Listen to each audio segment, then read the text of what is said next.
Are you ready? Always. And it's bone ready. All right.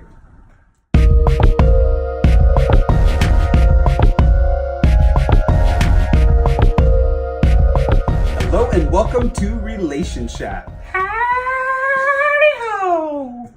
I cannot believe you just did that. I did, believe it. It's on video.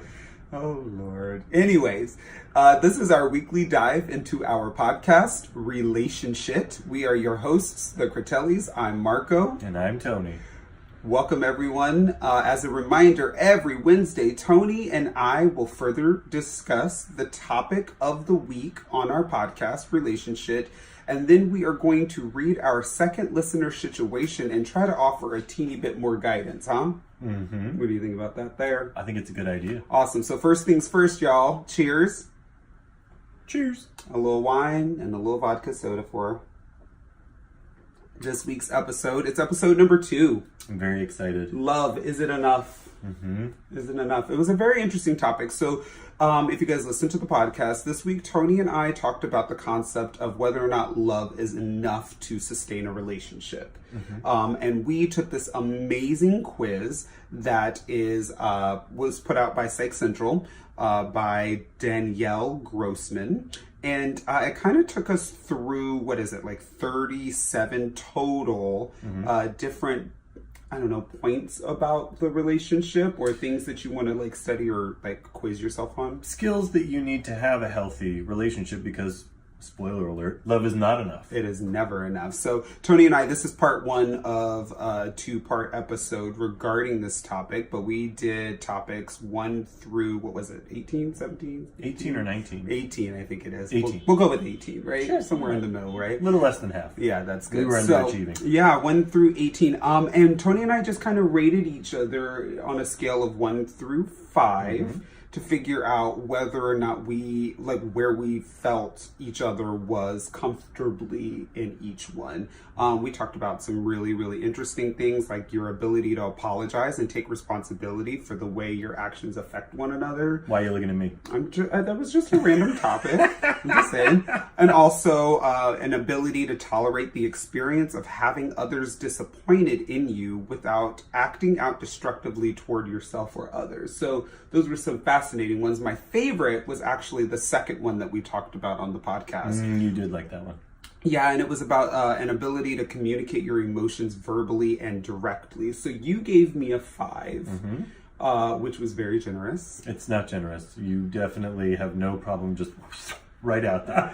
But and I thought that was great. I don't know. It's funny because you gave me that score and I thought about it and I was like, where does that come from? Where is my strength in being able to do that? Where does that come from? I just don't know. But I do realize that I come from a very talkative family. We have no problem talking about how we feel about things, where we're at with things, approaching things head on and taking care of it. So that was pretty interesting. I definitely think your family environment had a lot to do with it because you did, you learned that, you say what you need to say and you, have the oomph to back it up. For sure. But you got a 3. How did you feel about that? I think that's accurate and fair. I know it's something that I'm really working on. I would say it's actually the primary focus for me. I don't come from that family. In fact, I feel like I come from something quite the opposite with a lot of under the rug sweeping sort of stuff. Sure. And not in a bad way. Just, don't rock the boat. It's an Italian structure, so it's very hierarchical. So being at the bottom of that sort of totem pole, it's not the same, right? So older people can say what's going on, and you're supposed to just sort of shut up and listen. So I think that, and I'm not blaming anyone, that is what it is. It's a family upbringing, and yeah. So I know I'm working on it a lot more. It's funny because I'm working on it in the opposite direction, which is so you want to taper it down? Yeah, only because I do even prior to us getting on this episode, you asked me what was wrong, and I know sometimes I have the potential of literally word vomiting everything that I'm feeling and creating a tense situation. So there's times where I'm trying to figure out how to pick and choose my battles and figure out where I'm at with things. Is it worth it to go full force behind the situation, come in hot behind it, you know? Or is it better for me to just chill out, be within myself on the situation and kind of like let it subside? Because everything doesn't have to be a problem, right? Everything doesn't have to be a situation. So I thought that was very constructive. I thought it was helpful. Yeah. What did you, what one was your favorite? Well, I can only touch on it briefly because we're going to run out of time. But I loved number 9, an ability to laugh at yourself. And I think we both do a great job at that. You know, don't take life too seriously. And number 1 in that is don't take yourself too seriously. Sure. Like, laugh at yourself. It will serve you so well throughout your whole life. And I'm really grateful that we both can go, I did it again, you know. Oops, I did it again. No, Brittany. No. Awesome. So we read our first listener situation, which was very exciting. Thank you again for writing in. Yes. You all can write in as well. Make sure you email us at relationshipquestions@gmail.com if you want to be on the podcast or on IGTV. The choice is up to you. Ooh. Yeah. So we have another question. We do. Or situation, I should say. So this week's situation. Hello to the Critellis. Hello.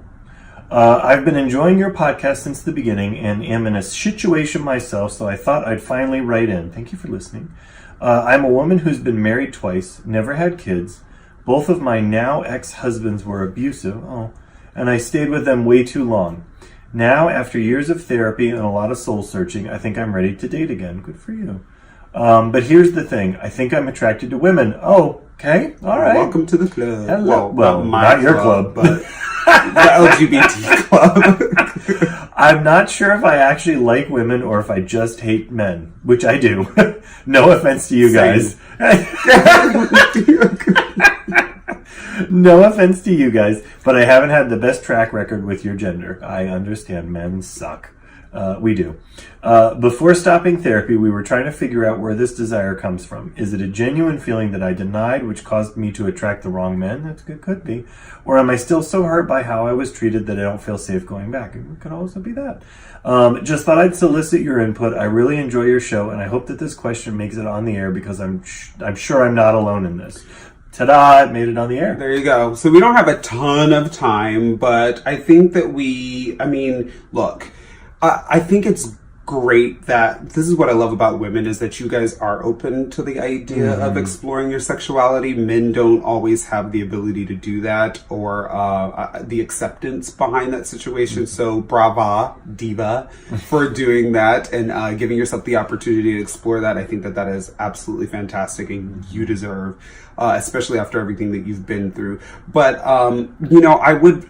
my guidance for you would come in the form of why worry about it? Just put yourself out there and see what you receive. And if it happens to be a woman, then good for you. Explore that and have a lot of fun. I hear they're wonderful. Or if it is a man that attracts your attention, not all men are dogs, right? A lot of them are. So I'm not going to lie about that. But a lot of women are crazy too. I mean, I know lesbians that have said that other lesbians are crazy as well. So, you never know. There's crazy in every gender, if you will. So I think that just give yourself, put it out in the universe and see what the universe gives you. And that was similar to what I was going to say, which is just simply, why does it matter? Why does it matter what's motivating you? Does it make you happy? Then there you go. That's enough. You're ready to get back out there. You're ready to try. So just try. And who cares what that looks like? And, we don't allow ourselves to fail or to try different things because of so many social norms and, this concept that failure is anything except a great teacher. So do it. Get out there. Try it out. What did Michael Leedy say? Fail forward. Yes, exactly. Fail forward. Exactly. Our guest from last week and this week. Yeah. So yeah, try it out and then please write us again. Yes. Because I'm interested to hear how this journey goes. For sure. Yeah. So we're going to leave it there. Thank you guys so much for joining us on our second episode of Relation Chat. Yay. Tune into the podcast Relation Chat on all your major podcast profiles or whatever it is. Directories. There you go. We'll use that word. And then from there, tune in every Wednesday where Tony and I are going to give you a behind the scenes look at the episodes and talk a little bit more. We'll see you guys next week. Thank you so much for tuning in. Toodly-doo. Bye.